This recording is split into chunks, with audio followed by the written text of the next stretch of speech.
So welcome to our work session for whatever day this is, Tuesday, September 3rd, 2024. So we will get started with the absence of interviews. So we don't have interviews or board and commission things at the moment. So we'll start with the review of the regular agenda. Does anyone have anything they'd like to review? Just a heads up, the city attorney, who is joining us online, has asked that we postpone our consideration of bill number 9256 and 9255, so that we can have that discussion as soon as we can put it back on the agenda. So when the time comes, I'll ask for a motion to table it, and then we can pull it from the table. And I don't think we'll do a date certain this time because that didn't work out for us so well the last time. All right, if there are no other agenda issues, we will go on with updates. David, do you want to start this time? Nothing for me, Madam Mayor. All right, Emerson, I'm going to go to you next, just so I don't forget to go to you. Oh, that's real nice of you, but I don't have any updates, Mayor. I'm turning this into something really efficient then.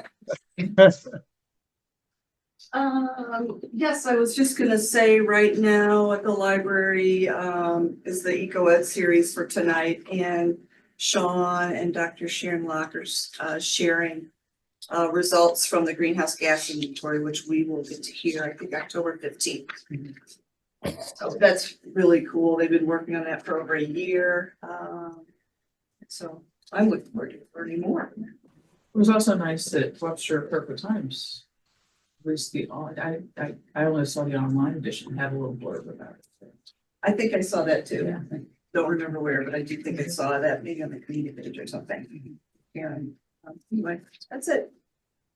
The BDC in collaboration with the Chamber had their first happy hour last week, which was a big success, so I hear. And I was able to chat a little more with the Lakota group at the gazebo series. And they were eating some delicious Balkan treat box. And so, no, they're lovely. And yeah, that's all I have. Green Space meets next Monday and Plan Commission meets first Monday in October. And that's all I have. Right, so first Monday in October means that no September. No meetings for the September Planning meeting for the Commission. Plan Commission. Yes. Okay. Marie, why don't we go ahead with you? We'll let Karen catch her breath before I call on her. Indeed. Thank you, Mayor. I only have one thing, and that is a reminder that our Wyseele Fellows will be here September 16th. And for folks listening, that is an exchange program, and it stands for Young Southeast Asian Leaders Initiative Professional Fellows Program. But it's a big deal and quite an honor for the city to be able to host two of them. And so really excited and immersing them in the community and hoping we'll be able to take them to lots of community events as well as share our municipal activities here. Excellent. Neil, do you have anything? I do not, Mayor. Thank you for asking. Certainly. Other than I do have a virus, which I don't want to give you. Thank you. Very appreciative of that. Thank you. Well, Neil, I'll change your virus for my poor back, so. No, thank you. I'm good. This is not a contest, gentlemen. Karen, do you have anything you'd like for issues and updates? We had a great, the Parks and Rec meeting was really full. There was a lot of support there for the naming of the recreation complex for Mini Garden. And then the committee did vote to move that forward to City Council, which I believe we have tonight on the public open. What happened? Sorry. Regular meeting. Yeah. Okay. Whatever we do next. Yeah, one of those. So that's basically what I have. Excellent. Thank you. I have a few things. One is just a couple heads up for our meeting in 2 weeks. We will have a discussion of what council goals are as we move forward for the next year or so. And to get ready for that, Dr. Peoples and I are working on putting together an update document for the strategic plan that just makes it really easy for us to see what's been accomplished already in those tactics, what's being worked on, and what still needs to be begun at this point. So I'm hoping we'll be able to get that out to you before the regular material time. But keep an eye out for that, just so that we can. Hello, Mr. Shapiro. Sorry, trying to get it out. That's okay. Let's see, gotta get my train of thought back now. So if you would please take some time to think about what your priorities are for the next year and take a look at those tactics, since that really is how we defined many of those priorities. The second thing is that we agreed that we would come back to a discussion of the timing of consideration in the public for indoor pool.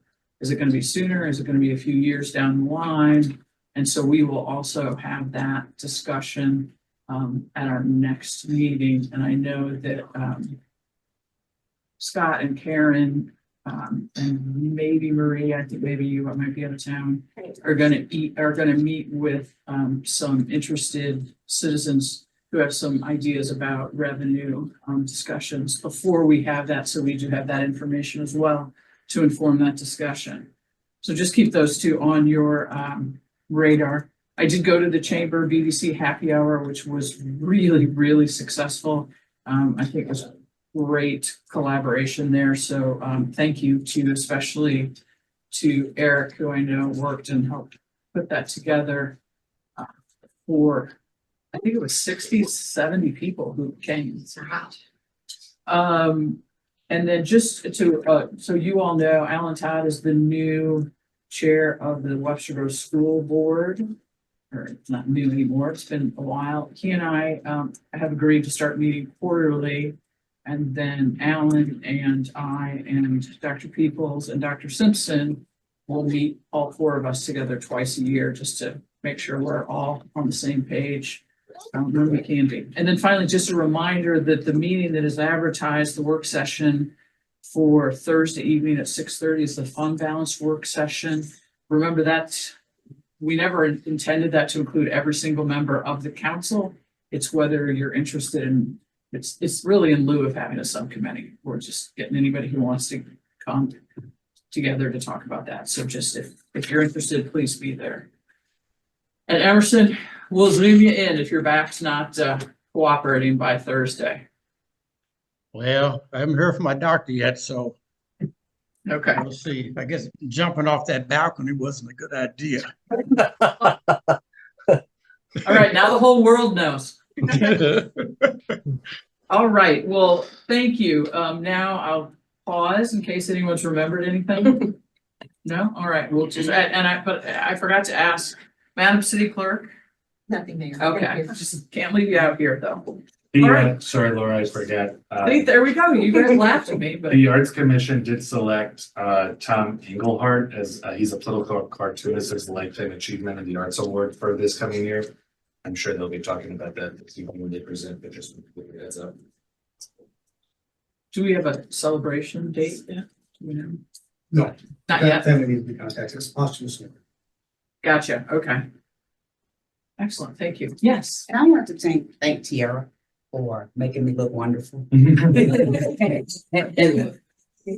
In the Webster Kirkwood Times, our Parks and Rec update Yeah. and whatever, that was a really good article. And I just said like 2 lines that I would like to throw in there. And so she just Went went with it.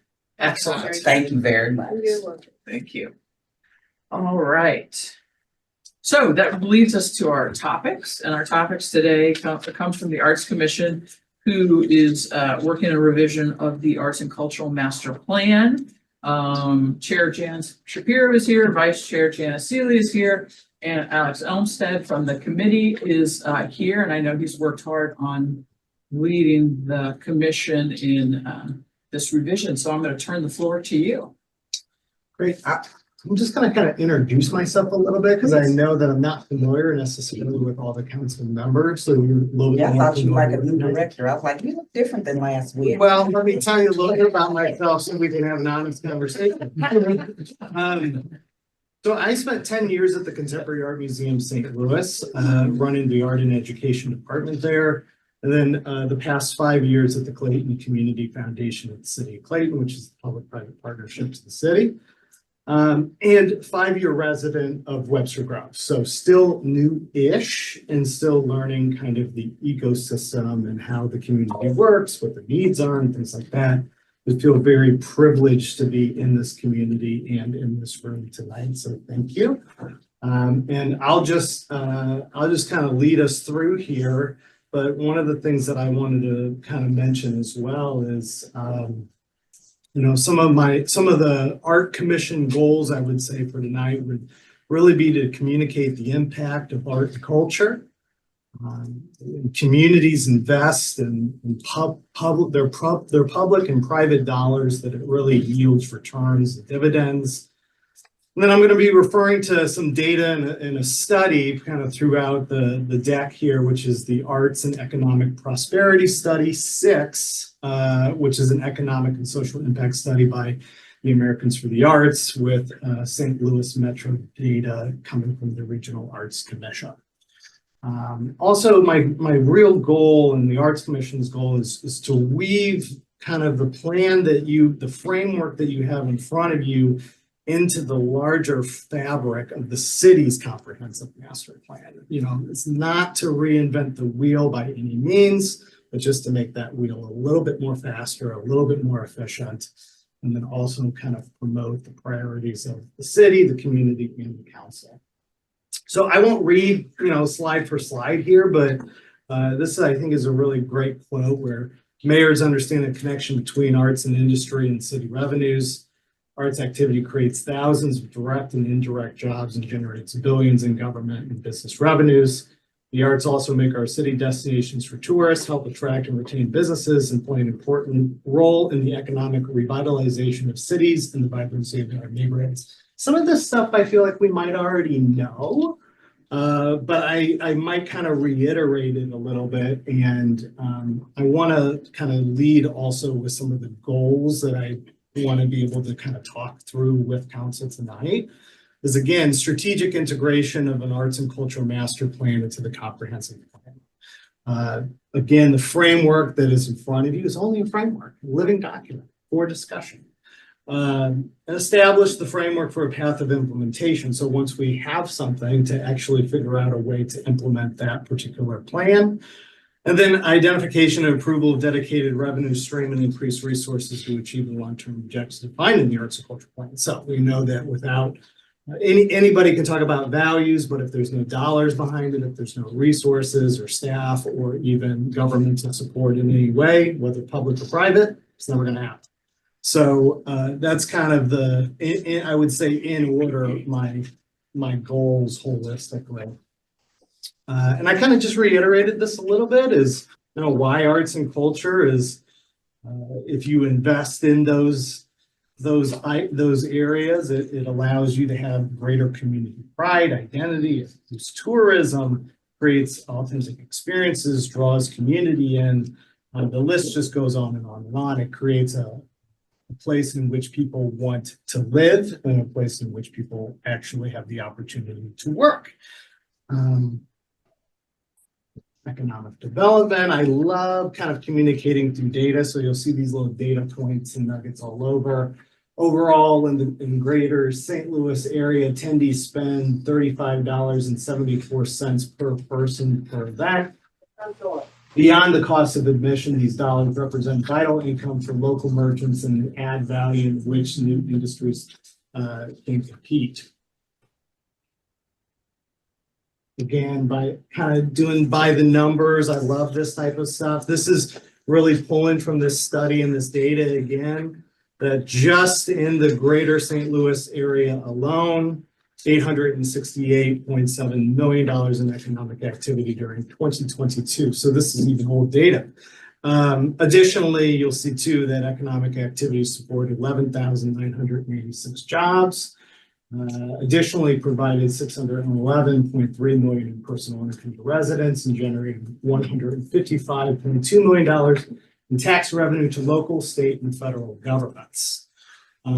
So again, we talk about this, I think, in the St. Louis metro area a lot. Regional Arts Commission really talks about this in terms of how much we invest in maybe a sports team and the, sports engagement.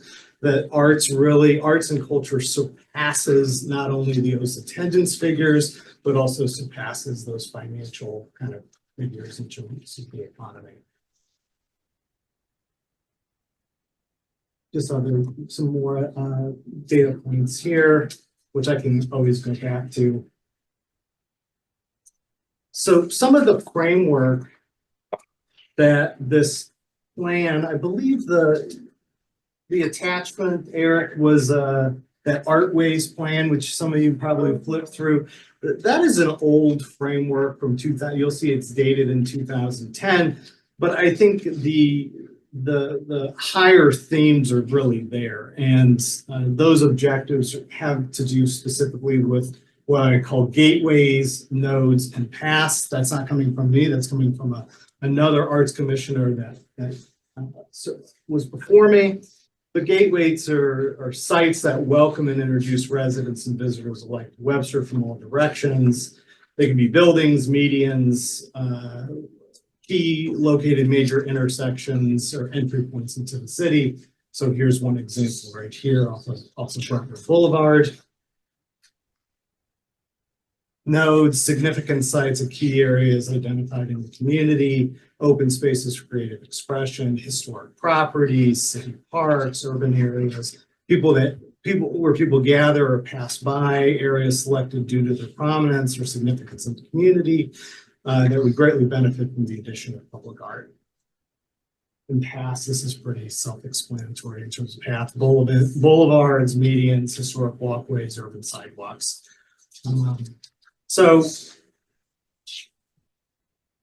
kind of getting to the meat of the thing is the Lakota group has already done such a wonderful job. So I've kind of integrated a few of their slides in it. And some of the things that I had found is I would say 3 out of the 6 themes actually relate to the Art Commission and to art and culture. Creative economy, theme 1.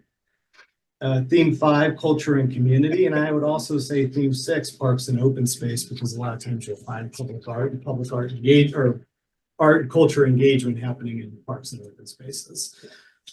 So it's already kind of integral to the thinking. And then I put this slide in too as it pertains to just kind of community character. Here, these things are really identified already in the similar ways, this idea of gateways, nodes, and paths. Corridors, districts, neighborhoods, community spaces, historic preservation. It's the same language in a sense about how we think about our community character in these sides. Some of the things too that I just loved is trying to figure out how to pinpoint some of these spots. Where do you start? Coda Group has already kind of started to do this a little bit. If you were to start at kind of the high level area, these 3 particular spots have already been identified as kind of opportunity areas. I see them as opportunity areas in terms of not only economic development, housing, and things like that, but you want to make these spaces beautiful. So urban beautification, artistic opportunities, artistic engagement, culture, that's where this can all occur. Of course, it can also occur during your main corridors or the Lockwoods and things like that, but these are maybe the untapped areas in which the arts can accelerate those particular geographic locations. I love this because understanding the acreage of 120 acres, obviously you don't want to fill up all of that public space, but it's peppered. I like to think about it as peppered. I talked about it this morning in terms of I frequent Blackburn Park a lot. I'm familiar with the Girl Under the Umbrella. The idea of peppering public art, how do you do it more? How do you create those opportunities? When was that sculpture installed? Not sure. Probably a long time ago. How do you create opportunities, on an annual basis for artists or artistic engagement in the community?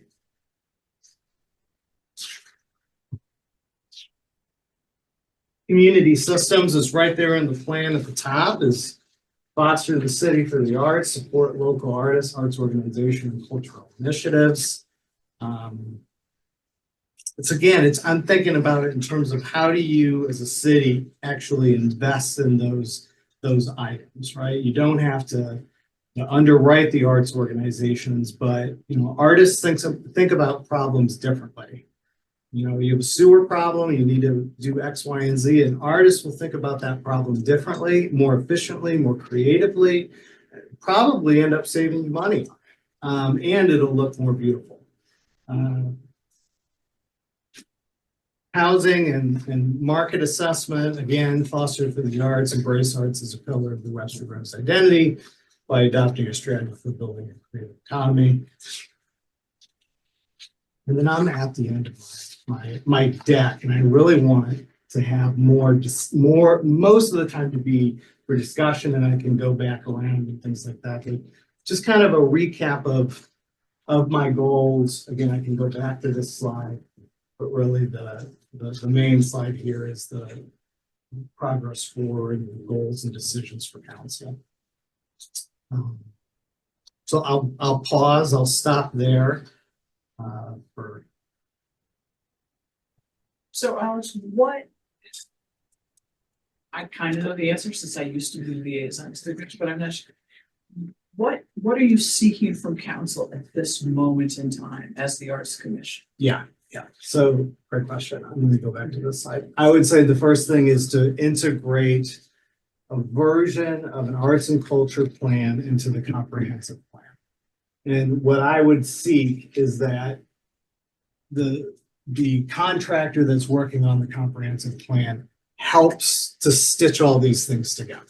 I think the Arts Commission has expertise, as all the committees and commissions do, but how do you understand the holistic picture of what's been provided to you here and be able to integrate it seamlessly into this, and also take all of the feedback, community engagement, and things that council has prioritized and also integrate it into there. So that's kind of what I would say was my first step. Okay, and it seems to me just by the presentation that you've given that what they did have a meeting with the Arts Commission, correct? Yes. Yeah. Yes. So it seems to me to some degree in this first information gathering section, they've done a pretty good job of that. The intentionality level, I can't judge. So then for what you're sort of, if I understand correctly, then part of what you want is the council to just make a definitive statement that this is part of what we want to go through the entirety of the plan, so that when we start talking about implementation of the plan, that there is an arts and culture component to that. Is that a fair summary? Yeah, and that I've seen the comprehensive master plans, and they all have different levels of actionable steps. That whatever actionable steps exist, that art and culture is always integral throughout. And if there's any issues in which maybe feasibility comes up, or the idea of access to opportunity, that you can defer to the Arts Commission to help look at models and to provide models either to someone that's writing a comprehensive plan document, or to council, or to what have you. But it's really about those actionable steps, because too, the main thing as we go down here is also, okay, well, what's a resource that's defined to it, right? So budget resource or dedicated resources to help improve either selected sites, what have you. Comments or questions? So I just want to make sure I have this right. So you don't have a arts and culture master plan already written up that you want to make sure gets in this. You're just looking for kind of a partnership or consideration going forward that. Yeah, the Artways This one is a framework. That's a generalized framework of public art. It's not necessarily identified sites. So for instance, one of the things that I learned in this wonderful document is you've started to identify some particular sites. right? Some of the frameworks will say, okay, well, that was a site 10 years ago, but now this is really the new priority site, right? Is that like, those are the things that I don't know. Is that holistically about the city, what the priorities are in terms of housing, in terms of what you're trying to do with West Pacific. I'm just using these as the example, but West Pacific Avenue, Watson Road. I think arts and culture can really play a larger role in helping shape what that looks like and helping those areas prosper and do better. If that's even an area that's, you know, those aren't necessarily areas that aren't doing better. It's just like things that are doing well and making them even better. One thing I noticed, which I was glad you pointed out, was evening economies. You know, how arts are really an evening activity a lot of the time and how they help invigorate neighborhoods. And we don't have a whole lot of that invigorated neighborhoods in the evening. So it's nice to see thinking about the arts as a way to get that going. And I know it's complicated too, this idea that, you know, we're a residential community, right? With also kind of like business districts and things like that. So I know I work in Clayton, so I'm familiar, right? Is that like you want to have kind of a bustling, robust city center, but at the same time, you want noise ordinances to make sure that kids can go to sleep and parents can send them to school. So like, I understand that type of ecosystem and that type of balance. And I think a lot of what I've already talked about is in a sense already being done. Like there's already an arts commission in place. So the value of it being a city for the arts is already in place. I think what isn't there per se is the resources that drives that value, right? And interpret that however you like, but it's like the models can range anywhere from 1% for the art, public art fund, a community foundation, which is public-private partnership, so you can inject public money and private money into particular projects of interest and priority. Those all can be explored, whatever makes sense for this particular community. I believe, and I would say, I think the Art Commission believes that there is the philanthropy. There is the charity to be tapped. We just need to be able to tap it. So I really appreciate this. This is very helpful, but I'm a little confused because it seems a little ambiguous to me. And so if you take these three, I think this is a good starting point, at least for me, from my understanding. What are your requests that how we incorporate art and culture into these, for instance, these three opportunity areas? Yeah, so let me start by saying, I don't know, because I don't know the degree in which these particular areas are going to go, what the priorities are for those particular areas. But let me give you some examples of the ways that could be done. You can work with let's say you're putting a development up and you want to say, well, let's make sure on every particular predominant street corner, there's a piece of public art. You could give that opportunity to Webster Grove's residents, and you can invest it right back into the community, right back into our residents' pockets. Or you can kind of broaden it. You can make it a national perspective, start to put Webster Groves on the national map in terms of like artistic engagement or public installation. Or you can kind of do the best of both worlds, which is like have the opportunity for a regional artist to create something. And when I say create something, I'm talking about, look, I'm a little bit elitist because I'm coming from Contemporary Art Museum, but you've seen their video installation projected onto a building, right? So like, I like to dream big like that. Those are high dollar amounts, but then there's also things like, of course, murals. You can do murals. You can do art sculpture and things like that. We can also get loans from all of our art institutions, from Lawmeyer to St. Louis Art Museum and things like that. Don't get me wrong, museums are not dying to loan their stuff out, but it allows them exposure to the particular community in which they're engaging on. City Museum, we have such strong ties with City Museum here. I didn't realize the Castley family had built homes here. And there's still so many folks from City Museum that are living here. Okay, how do we draw out the Castley legacy and those people that are interested in the City Museum? And some of the stuff I've talked about with Scott Davis from Parks is it'd be great to see a turtle park of St. Louis County, right? I mean, this idea of like, we have one in the city, how do we create a similar type of destination or signature, you know, whether it's these areas or others, is that you can create those types of opportunities for artists. But also not just artists, like arts and cultural programmers, right? So music, culinary arts, literary arts, etc.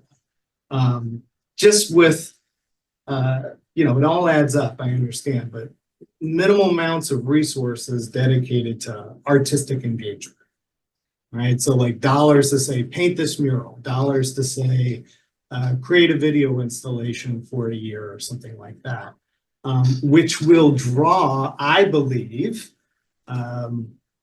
more attention, more media, more everything. It will draw attention and eyeballs and people will want to be. The other thing that I'll say too is that City of the Arts is all over the place, and Mayor knows this about, it's kind of like the unofficial slogan of Webster to some degree. I love the idea of kind of making it the official slogan. What I always question as a new resident is, who are we? Who do we want to be? What is our signature defining thing? Is there one? If there is not, that's fine. I kind of draw to City of Arts. It's on the banners. It's on part of the Arts Commission, etc. This idea of City of the Arts is really good. It's a lot better than the City of Warmth or, you know, it's home. We know these other slogans from other cities. Ours is better.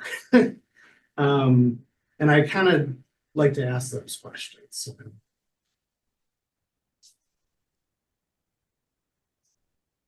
I have a question, and I probably should know the answer to this. Is this something that the Arts Commission does annually to present to council like this?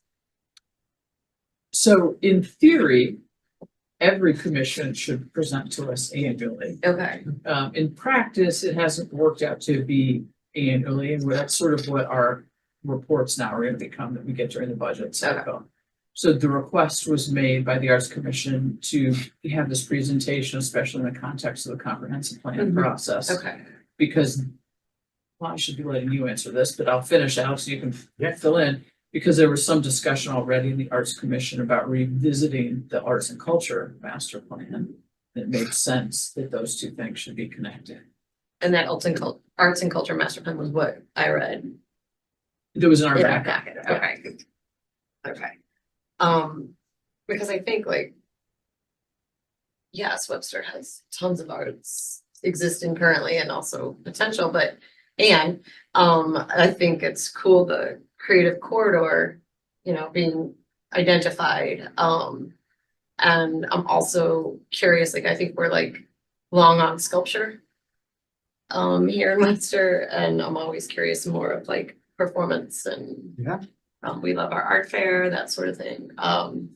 There is a specific reason that we're long on sculptures. The Arts Commission was originally created to acquire and place pieces of art in the community. And its scope has expanded some, but that's why. I mean, that was the original purpose of the commission.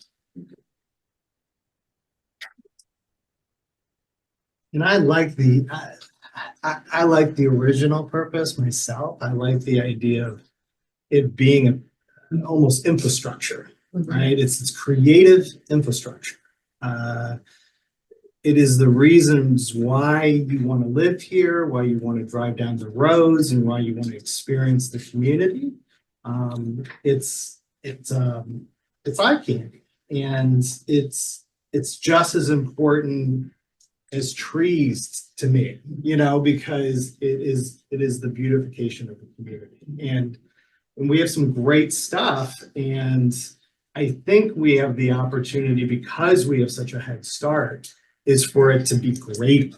Is that I want us to dream, I say this in Clayton, I want us to dream bigger in terms of the resources that can be allocated to it and the return that you can receive through, of course, economic development, but also exposure about how this city kind of acts, right? Then you can draw that type of regional attention. And I think we already do draw it, but I think you do have the opportunity to draw it even more, if that is something that we want.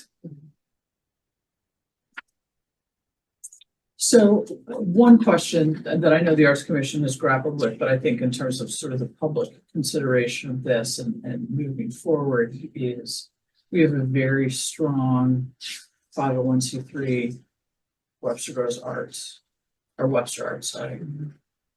Is this competitive to that? Is it complementary? Are we going to the same pool of donors? What does that look like in your mind?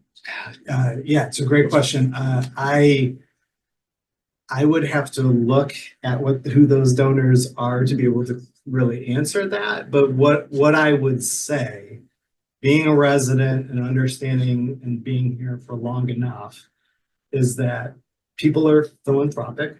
There's a great deal of pride in this community, like a tremendous amount. And I think if you ask, people will give. I think they need to be inspired by something that has public community impact. And that is where it's a little bit different. Webster Arts is its own nonprofit dedicated to its own mission. I think anything that you would do would all be in service of the public, the city government, land, open land, the democratic public. So that's the big difference. And because there's so much community pride, I think you can pull on people's heartstrings that way, and they want to see their community be not better, but enhanced. If I can add one thing, I mean, and people give to operating issues, and then they give to capital and a thing. If you can get people excited about a thing, they will give different monies than they will to somebody that they give to on an operating basis. I mean, just look at what the Symphony is doing right now. They've got their annual fund. They're raising $255 million to expand because they've got people. So I mean, even if people are already giving, I think people can find different ways to if there's something that they do. You have to give them a menu.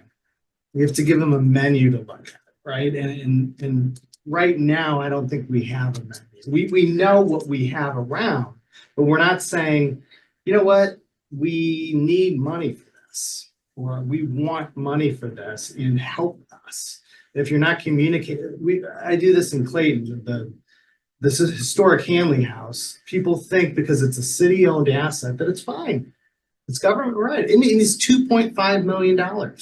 You know, so it's like it needs to have a need attached to it. And some might say, well, that need is not as good as another charitable need. You're always competing.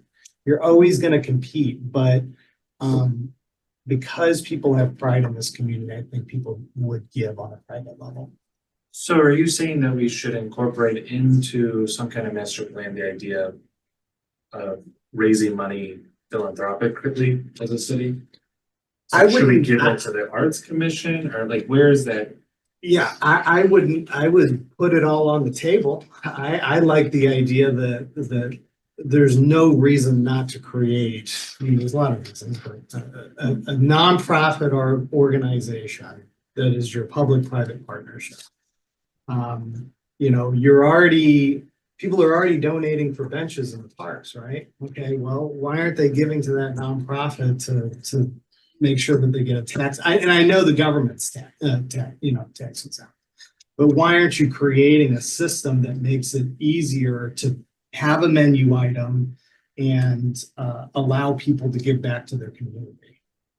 So just so council, to refresh your memory, one of the tactics of the strategic plan is to explore the idea of the creation of a public-private partnership. Eric, do you want to mention anything more about that? Madam Mayor, members, and all the what, so that is one of our tactics.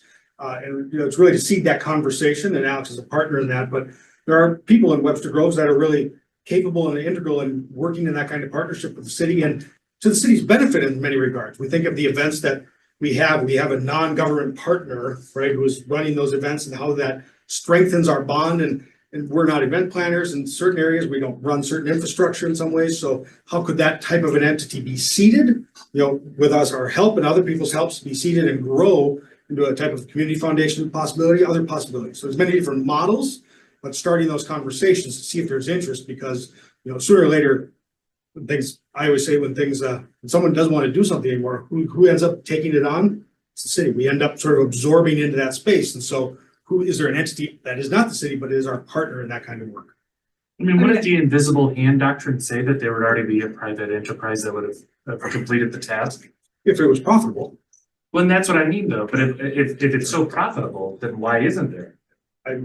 Are events always profitable? I think So most of our part of events this, run just to simply make enough money to pay the bills that I've seen in the city, so.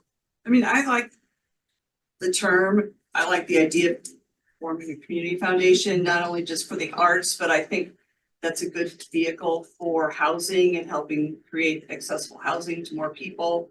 There's other initiatives, philanthropic initiatives that we could have a partnership with and help our residents in a variety of ways. So to me, I think if we were to form something, it would have multi focuses. Okay. It just seems like we run the potential of creating another layer with an already extensive regionalism issue. That I don't know if we're actually solving a problem or just creating a new problem by doing this. And that's what I'm concerned about here. It's like, it's like we already have county-wide, regional-wide arts commissions. What does a local arts commission bring us other than the potential potential conflict with those already established organizations? They would only be focused on your community. Right, so the benefit would be hyper local and stay hyper local, and you might even be able to have that entity apply for those regional grants or regional opportunities. And I appreciate that, I really do, but this kind of it reminds me of housing. It's like the idea of affordable housing in this region or in this community. Are we supposed to create a utopia within Webster Groves? Or do we create attempt to create a utopia through a region? I don't know where the scales of economy come in, but it's certainly, I think, something worth exploring before we go down this path. Well, I also think you need to think a lot about what is the arts and culture landscape in St. Louis. And it really is predominantly non-governmental. It's nonprofits. And one of the things about our Arts Commission, the real reason it was created is to use our public space for art. And that's something only government can do. Right, because it is our space, it is our resource, and only we then can place art there if we choose to do so. And we've, from Mayor Welch came in and talked to the Arts Commission and about how some of this stuff was procured over time. And the commission's been able to do a whole lot with a very little amount of money based on loans and based on, frankly, Public Works putting together footprints and things like that. And so I think, the request of us is to consider that this just become a little bit more fundamental how we move forward out of the comp plan process. For me, in terms of the resource question, I don't think we can answer that question except in the context of the larger comprehensive resources question. What are we going to do for housing? What are we going to do? One of the things they talked about was sort of placemaking. When we do placemaking, yeah, I think we should consider art, but what else are we going to consider, and where are those other funds going to come from? So my interpretation of this, and please correct me if I'm wrong, part of this is just to say to us, keep this top of mind, keep this top of mind. This should continue to be part of the conversation as we move forward. and we get to allocation of resources, it's often easy to say, this is not food, this is not shelter, this is not central to life, and push it aside. And I think you're asking us not to do that because for a lot of people, it is an essential part of who they are. That's right. I think arts are oftentimes viewed as kind of a luxury. My argument is that they aren't. They are integral to every aspect of this community. It's just sometimes done in ways that we don't see, right? All the restaurants, culinary arts, we have a library, all those aspects are integral and they kind of help shape our ecosystem. And I would argue that it is not the other luxury that when you have the resources, when you have the time, you go and support. It is integral to daily life. And I didn't mean to dismiss because if we talk about a foundation, we have to very much dig deep into what you're talking about and what the payoff is. I just don't think we have nearly enough information to even begin that conversation at this point. Part of this problem that I have, and this isn't with you, sir, I really appreciate this and I appreciate the work that the Arts Commission does. It's that art and culture is such an ambiguous concept, I think, in general, right? And so it breeds ambiguity. And then I think that there's a little bit of co-opting by arts and culture as to what is arts and culture. And so that's the confusion. So as I'm thinking to myself as a steward of the taxpayer funds, how do I ensure that the taxpayers know what their taxes are going to for a specific purpose and to enhance the community? And right now, this is very ambiguous. And so it's very difficult for me to understand, well, what are the next steps? And is this a community, is Webster a community of collectors and funders? You know, who are artists, who can afford to live here? Like, I've known lots of artists in my day who are, tiny studio, sometimes in their own apartment. So I think that is also a consideration, yeah. What I can provide to council too is some models, right? So this idea of creating, here's 1% for the arts, here's public arts, here's residency programs that generate murals on new developments and things like that. Some examples of partnerships in other successful cities, not just the New Yorks and Chicago, but literally in Kansas City, in Missouri cities. So providing those models and those frameworks kind of helps put it more concretely in terms of, it can be a big umbrella. I know we're talking about arts today, so I don't want to derail from that. But as we think about implementing this into the master plan, we also have other commissions that have big plans that we want to incorporate, sustainability, business development, all of these other things. So while I am definitely supportive of keeping arts top of mind, it's hard for me to say it should be the toppest of mind. It should, be in there with the mix of the other things in the city as well. And that's my only kind of hesitation in saying, yeah, let's tell the Coda group we need to make sure that they get this, because we also need to make sure that we've got Forever Webster Groves going, and we also need to make sure we've got stormwater going, and all these other competing things. So that I love the arts and I love the idea of incorporating it in the comprehensive plan. I'm just a little bit concerned about competing priorities, and I don't want our commissions to be competing against each other for our years. I think you were reading my notes. Oh. So, and I really appreciate you being here in the discussion, but I'm curious how much it lives within the comprehensive plan, because from what you shared, and maybe I want to make sure I understand your request, it's already embedded and endorsed within the comprehensive plan. It's alive there in the draft, in the preliminary report that we got from Lakota. And I was thinking about Forever Webster, and I was thinking about the upcoming request, I believe, from the Historic Preservation Commission to consider having the conservation district embedded within the comprehensive plan. And there will be more and more, and perhaps they're fitting. But as we make sure the comprehensive plan is a living document for decades to come, how do we keep that scope to where it should be? And that doesn't mean the other things aren't important, but much like Forever Webster, it's a separate plan. It's embedded. We have our overarching guiding principles. So I was looking at our guiding principles, and arts are clearly one of the city's guiding principles. So, and it almost seems to me, and I'm making more of a statement than asking you a question, but this really is about funding. This is about how do we show our commitments to the guiding principles. It's about funding, so. It's always about funding. At the end of the day, at the end of the It's day. not only about funding in the context of, yeah, you're right. I apologize. I'm not, don't mean to put words in your mouth. It's also about, thinking, this whole idea of nodes and pathways and whatever, those are directly related to how we think about the comprehensive plan. Mhm.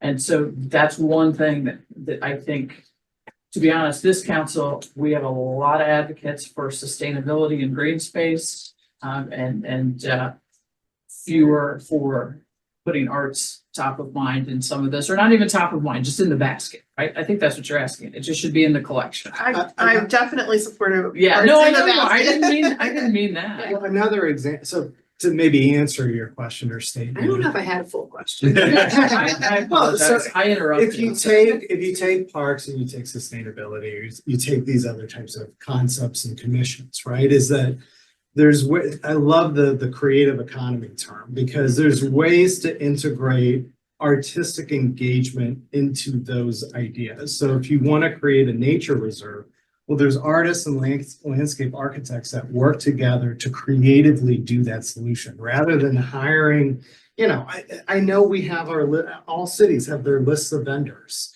and they're the safe vendors that you've worked with and things like that. All I'm always asking for is explore and experiment with some of those vendors and some of those partnerships, and provide opportunities to people that can integrate into those governmental projects, right? What do you want to achieve with, I'm just saying nature reserve, but what do you want to achieve with that?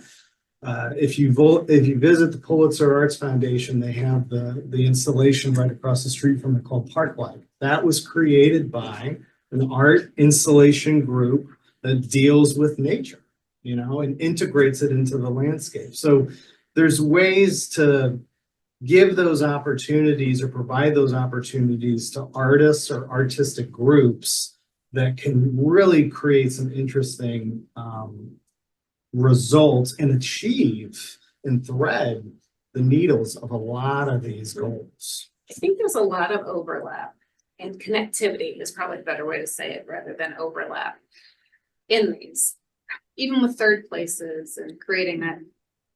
There's lots of art discussions within doing that and how we do it. What I would caution against is the comprehensive plan becoming too prescriptive.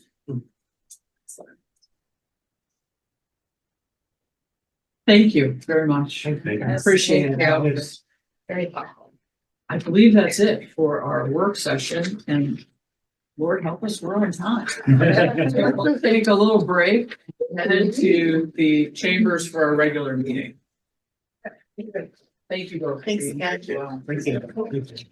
You're gonna stay for the whole meeting. You guys are gonna be 10:30. Thank you. Then you can leave something. Thanks. Yeah.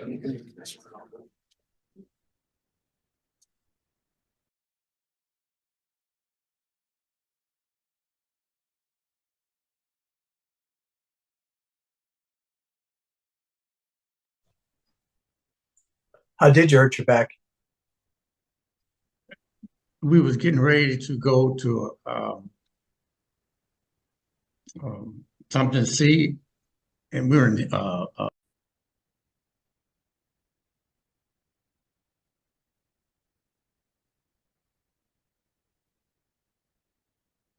Microphone on. Welcome to the September 3rd meeting of the Webster Grove City Council. We welcome questions, ideas, and comments from persons in attendance. If you would like to speak tonight during our portion for the community, please fill out a comment card located by the door and turn it in at the end of the dais.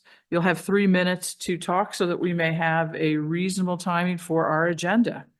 All right, I think we'll just go ahead and start with the roll. Yes, Mayor. Mayor Arnold, Here. Councilmember Bliss. Here. Councilmember Franklin. Here. Councilmember Smith. here. Councilmember Alexander. Here. Councilmember Hickson Shepherd. Here. Councilmember Hassemeyer. Here.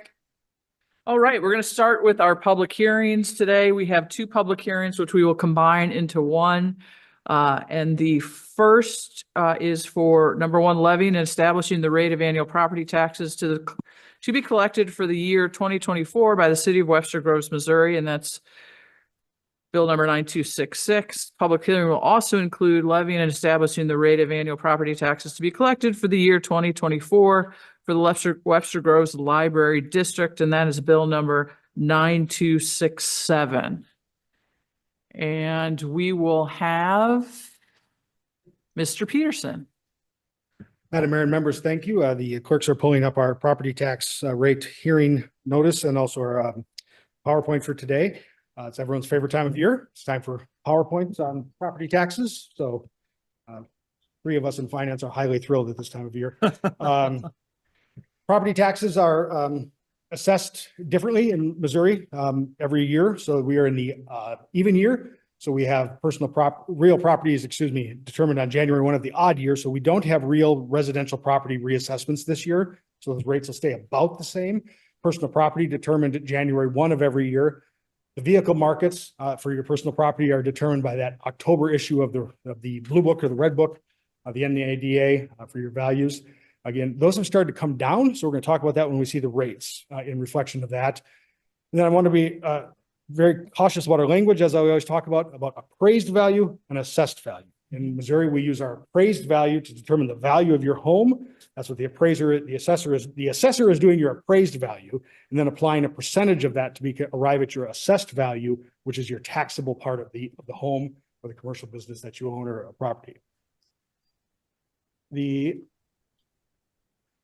way we do that is we take that as appraised value. Again, if you look at our bottom example of $100,000 residence here in Webster Groves, it would be assessed at 19% of $100,000. So you would only be taxed on $19,000 out of your home's value.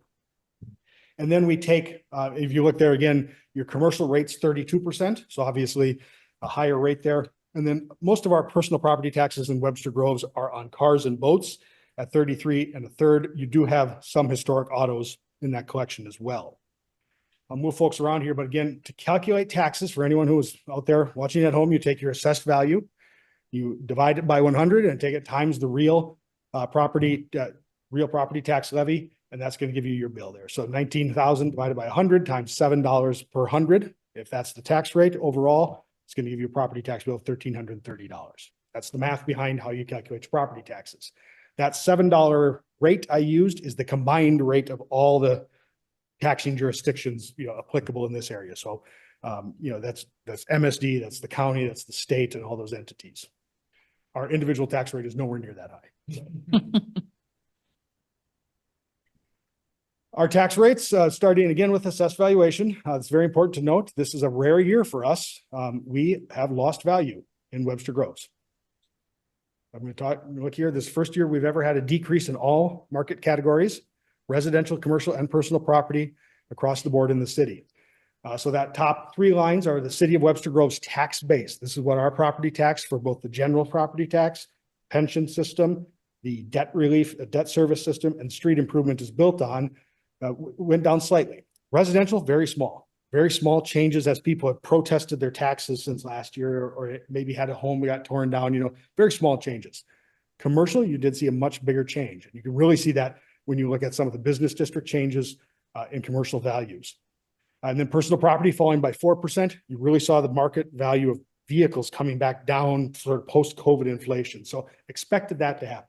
What is surprising is our really fall, if you look at Old Orchard and Old Webster, the fall of values there. Values coming down. What is part of that? Part of that is going to be senior living homes that are going to challenge there. So I'll just use the ones that we know of: Bethesda, Sunrise, Lutheran Social Services down in Laclede Groves. All of them challenge at different ways who has to pay property taxes in those facilities. We don't get property taxes on all of it, only those that are commercial activity type facilities or a non-public charitable residential facility. So if the tenant does not need charitable help to be able to stay in that home, it is taxed. The assessor has gone to the court system and has worked that way through. So we do get some tax value out of those properties, but we don't receive tax value for the whole of the property because they can claim an exempt type status for that charitable work. So that's a change for some of that, but it doesn't account for all of it. And this really speaks, I think, in ways that you're going to talk about with your comprehensive plan, how we use land and what, really what you've seen is out of the last 5 years, we've got no net new construction except for 1 year in the business districts and commercial space. So in 5 years, except for 1 year, we haven't added any value to the property that is commercial. And so as time goes on, that starts to lose value. As historic buildings, you think it would be, it's very valuable to us. We like that and we value it, but it's real value to the marketplace is going down, and that's going to be reflected when we see these numbers here. And what that does then is cause for us in the first time in a few years as well to see the rates go up in Webster Groves. So usually we talk about our rising home values and our rising property values under the Hancock Amendment cause us to drop the rates on the taxes, mandatory reduction of those tax rates.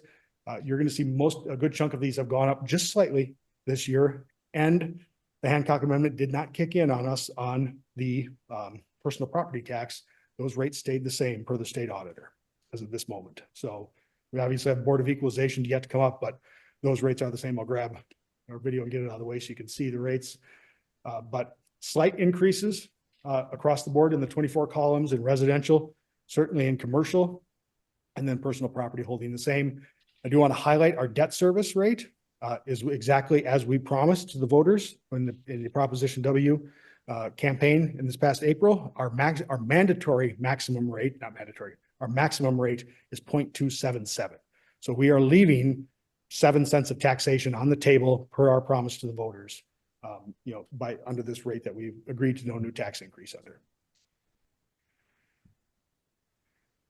Moving forward here, this is a change. If you were to take a residential tax bill, if you paid $1 in residential taxes, where would it go in the city's coffers? Most of our tax bill for every dollar we pay in residential taxes goes to our debt service fund, 32%. That is no change. The general fund saw a slight reduction, a tenth of a penny, down from 26.10 to 26.09 for the general fund share. Otherwise, street improvements and pension stayed the same. So this really didn't change. Our share of a residential tax dollar is still going to about the same ratio across our budget. This is important as we then divide up that revenue as it comes in from the county. The county doesn't give us 4 different revenue streams like we charge. They give us 1 revenue stream. So we have to know this ratio to be able to then separate it back out to the appropriate funds for its purpose. And then every year we show you this chart. These are the residential tax rates, not commercial, residential. You can see generally the decline that we've seen happening in rates under the Hancock Amendment as values have risen in Webster Groves. And this is really, save maybe 17 to 18 when we had a slight bump in a few of them. This is really our first year we see a slight increase up again, right? We've gone to a steady decrease year over year over year. And now with property values falling, you do see versus what they were expected to rise at, falling versus that number, the way the Hancock Amendment works, we're seeing a rise there. This blue line is pension. This is where we adopted the extra pension tax in 2017. The large jumps there, and then you can see our debt service is the white line right here. So this is where we come in with pretty much a flat tax rate that happened and came through the Firehouse 2 construction, and then it started to fall down as we paid off many of those bonds from 2011. This is your share. This is last year's tax bill. I want to be very clear because we don't know every other agency's tax rate yet, but you always ask this question: how much of the overall tax bill goes to Webster Groves? About 10 cents on the dollar is where we're at, and we expect that to be about the number this year as well. So about 10 cents of every dollar paid in property taxes is going to the Webster Groves city uses of those taxes. The vast majority is going to the school system, about almost 55%. Special school district gets 15% more, and then you have the other uses. So we are this 10% where our logo is. You can see there's this Webster Groves School, Special School District, and then the other smaller uses around the county and region. And we will update this obviously once the tax rates are set and finalized for the public as well. The library has much the same issue that we have. Their valuation has fallen. They have a slightly larger personal property tax base, given some of the transfers of properties that we've made up in the Brentwood area. They have a little different tax base than we do under the library laws. So just a slightly different number.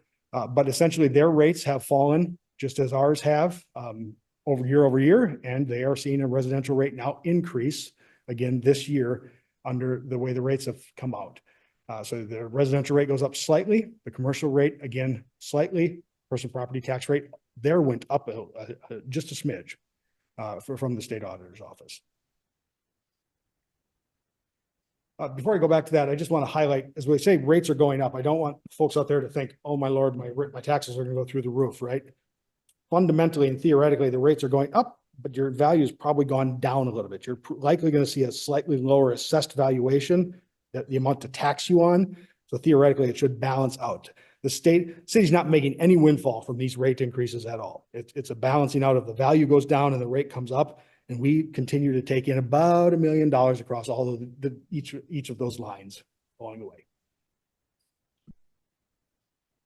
I did want to highlight, because we do talk about where do taxes go, that we will prepare our property tax and sales tax receipts this fall and have them up under Balancing Act. So this was our one last year. You could type in your value of your home and it would automatically calculate what did you pay for in the city budget.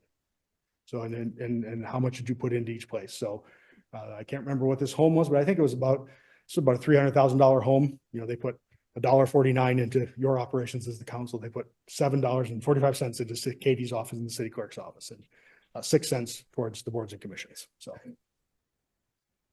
we will have those up in November under Balancing Act. And I do encourage all those who have questions to look at our website. We have on the finance department website, both the budget, the 5-year fiscal plan, and also all of our tax information. I'm happy to answer questions and address anything that may come up, Mayor. All right, council, do we have questions? And if we could take, and Emerson, I see your microphone is off. Does that mean, on? Does that mean you have a? No, Mayor, I have no questions. All right.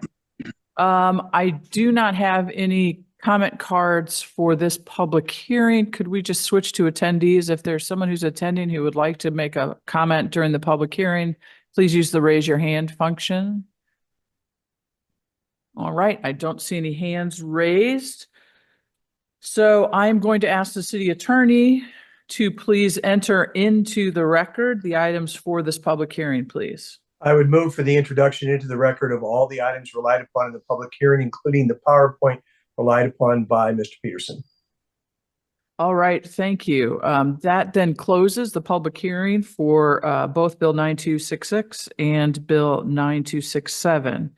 Councilmember Hassemeyer, could you call for the first and second reading of Bill number 9266, please? Yes, Madam Mayor, I'd like to call for the first and second reading of Bill number 9266. Second. Mr. Peterson, you're going to cover for me? He's on his way. I'm going to put these on. Bill number 9266, first reading, an ordinance levying and establishing the rate of annual property taxes to be collected for the year 2024 by the city of Webster Groves, Missouri, and repealing ordinance number 9233. All right, any comments or questions? Just want to say thank you once again for a very thorough presentation, but let's have the second reading. Bill number 9266, second reading, an ordinance levying and establishing the rate of annual property taxes to be collected for the year 2024 by the city of Webster Groves, Missouri, and repealing ordinance number 9233. All right, thank you. Councilmember Alexander, could you call for the first and second reading of Bill number 9267, please? Yes, I would like to call for the first and second reading of Bill number 9267. Second. First reading, Bill number 9267, an ordinance levying and establishing the rate of annual property taxes to be collected for the year 2024 for the Webster Groves Library District and repealing ordinance number 9234. Any questions or comments? Right, we'll go ahead and have the second reading, please. Second reading, Bill number 9267, an ordinance levying and establishing the rate of annual property taxes to be collected for the year 2024 for the Webster Groves Library District and repealing ordinance number 9234. All right, thank you. I want to commend you on your reading speed as well. All right, we will move on now to our remarks from the community and visitors. I have one card, Mr. Dave Buck, if you'd like to come forward, please. And as he's coming forward, I'll just remind you, if you are on Zoom, please use the raise your hand function and we'll get to you next. Mr. Buck.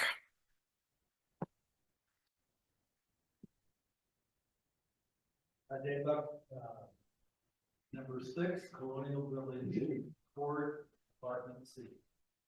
In Webster Groves. I'd like to comment not on taxes, but on two of the most important topics on earth, peace and kindness. The opposite of peace is war, and the opposite of kindness is cruelty. And I think we have experienced our share of both of those things over the years in Webster Groves. I have been worried about this for some time, particularly the wrath and the impact it's had on people in this room. But I sense that the tide is turning for the better. In fact, our wristbands at this Sunday's World Peace Concert carry the message, peace starts with kindness. And I brought some for you, courtesy of Jamie Moyers at the Webster Kirkwood Times. Because it is very hard to be cruel or to start a war with someone when you have shown kindness to them or you have received kindness from them. Here are just a few recent examples that I personally have experienced. First, naming the sculpture garden after Jerry. Yeah, there's an ordinance. To me, that is an act of kindness on behalf of City Council, and I thank you for that. The proposed naming of the recreation complex for Benny Gordon. Karen, you mentioned the meeting at the rec center. That was an act of kindness to me, and it was heartwarming. Laura, you mentioned the indoor pool meeting that's coming up on September 25th. I recognize you don't have to meet with us. You don't have to hear me out. But the fact that you are, and you're giving us an audience, I view that not as just another meeting. That is an act of kindness to me. And lastly, I've been setting up Porch Fest the last weekend. So I've been walking the Northwest Webster neighborhood for the first time on Foot, Lee, and Bacon Avenues.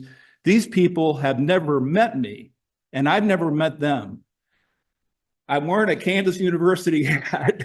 I don't have brochures. I don't have business cards. I'm knocking on doors, but they come up and they are so kind and they're so nice. And this neighborhood is unbelievable. And I can't wait to hold Porch Fest there.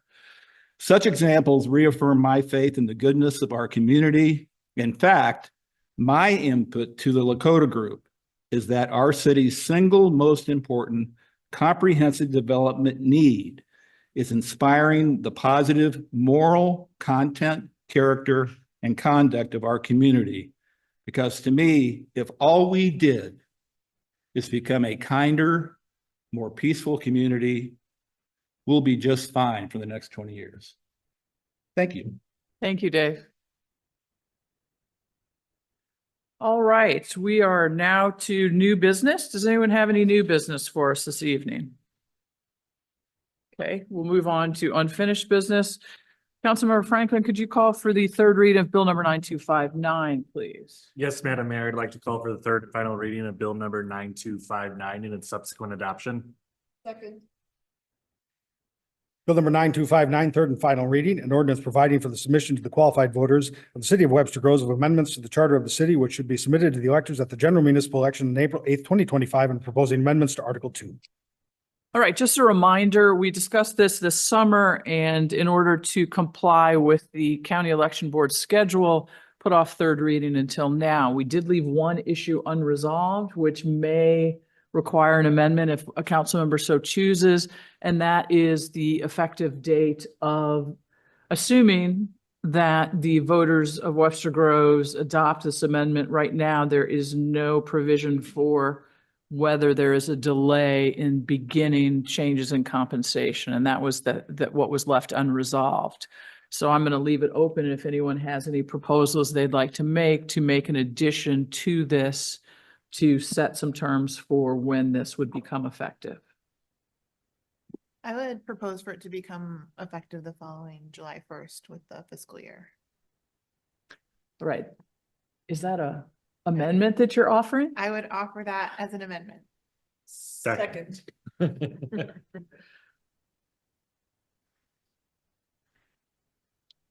Okay, any discussion of that? Sorry, just to clarify, July of 2025 or July of 2026?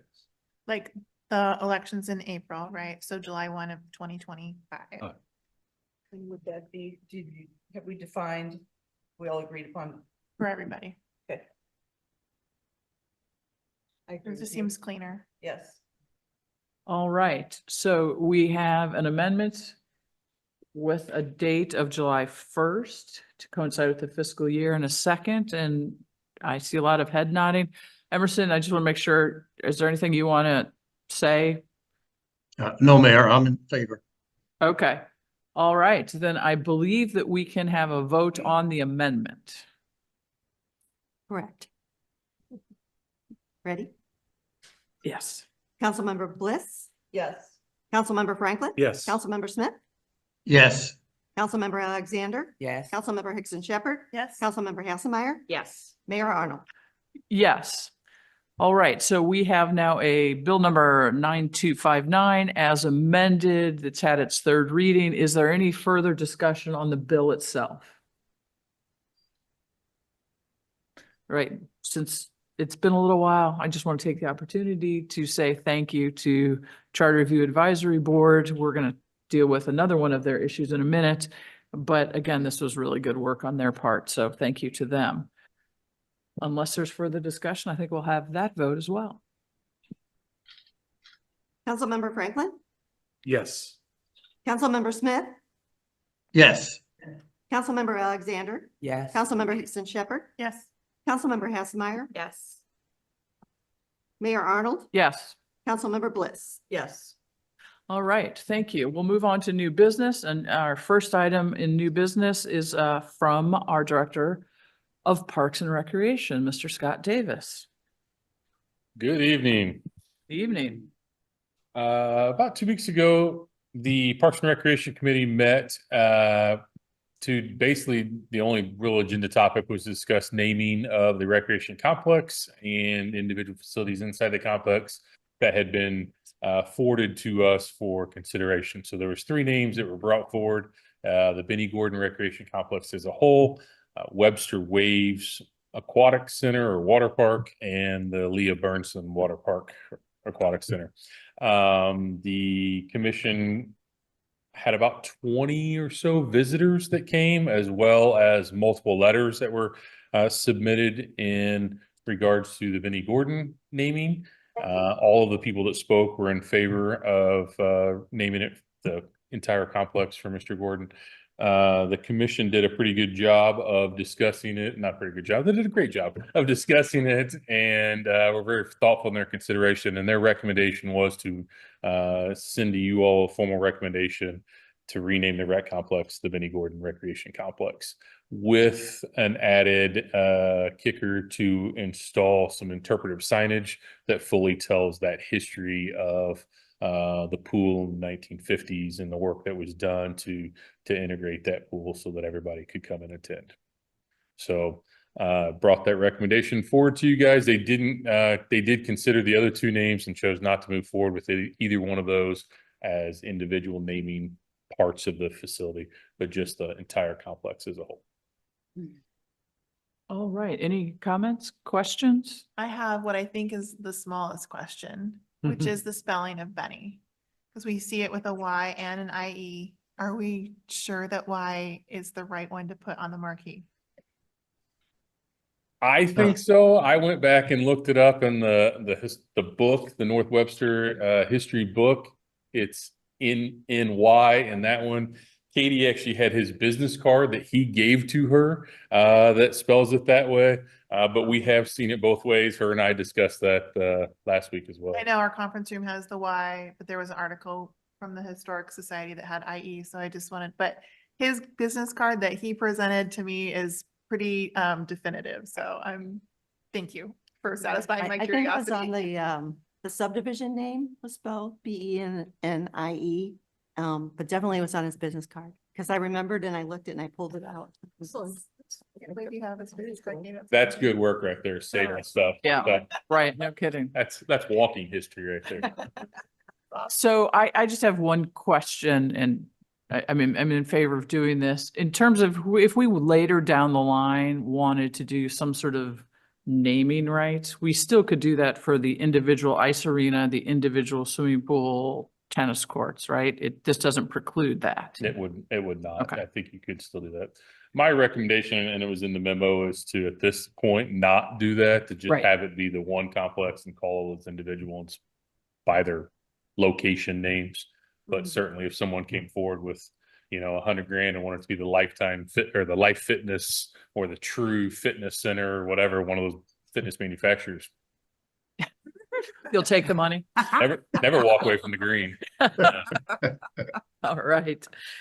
So what do you need from us tonight, Scott? Do we need a vote or do you come with an ordinance later for the official naming? I What just is that? came for the recommendation. That's on you guys on how you would like to move forward with that. So we Thank you. ultimately will need an ordinance then on that, Mayor? Okay, thank you very much. So I guess I'll just ask, are there any objections to the preparation of an ordinance? And then we'll do that at a later time. All right, we're ready to go. Thank you very much. Thank you all. All right. So as I mentioned in the work session, we're going to postpone consideration of Bill number 9255 and Bill number 9256. Councilmember Bliss, would you mind making a motion? And actually, what is the most efficient thing for us to do? Postpone or table? Or does it matter? Postpone? Okay. Will you please postpone for us? Yes, Mayor, I'd like to postpone the first and second readings of Bill number 9255 and 9256 to a date to be determined. Second. Councilmember Smith, Yes. Councilmember Alexander, Yes. Councilmember Hickson Shepherd, Yes. Councilmember Hassemeyer. Yes. Mayor Arnold, Yes. Councilmember Bliss, Yes. Councilmember Franklin. Yes. All right. Councilmember Hickson Shepherd, could you call for the first and second reading of Bill number 9261, please? Yes, Mayor, I'd like to call for the first and second reading of bill number 9261. Second. Do I have a second? Second. First reading, bill number 9261, an ordinance providing for the submission to the qualified voters of the city of Webster Groves of an amendment to the charter of the city, which should be submitted to the electors at the general municipal election on April 8th, 2025, and proposing adding Article 16. All right, just for those following along at home, this we fully discussed earlier during the summer. And again, this is about election board scheduling. Is there any discussion? No, I think we pretty much did it the last time. May we have the second reading, please? Second reading, bill number 9261, an ordinance providing for the submission to the qualified voters of the city of Webster Groves of an amendment to the charter of the city, which should be submitted to the electors at the general municipal election on April 8th, 2025, and proposing adding Article 16. All right, thank you very much. Councilmember Hassemeyer, could you call for the first and second reading of Bill number 9268, please? Yes, Madam Mayor. I would like to call for the first and second reading of bill number 9268. Second. First reading, bill number 9268, an ordinance amending the code of the city of Webster Groves, chapter 10, article 12, parks, section 10.1200, locations by adding a new park, Oxford Ben Park. Is there any discussion? All right. Mr. Peterson. Second reading, bill number 9268, an ordinance amending the code of Webster Groves, chapter 10, article 12, parks, section 10.1200, locations by adding a new park, Oxford Ben Park. I got to tell you, Neil, the bar's been raised here. I don't know. I feel pretty secure. Right. All right. Is there anything anyone would like to remove from the consent agenda? No. All right. Councilmember Alexander, could you call for its approval, please? Yes, I call for the approval of the consent agenda. Second.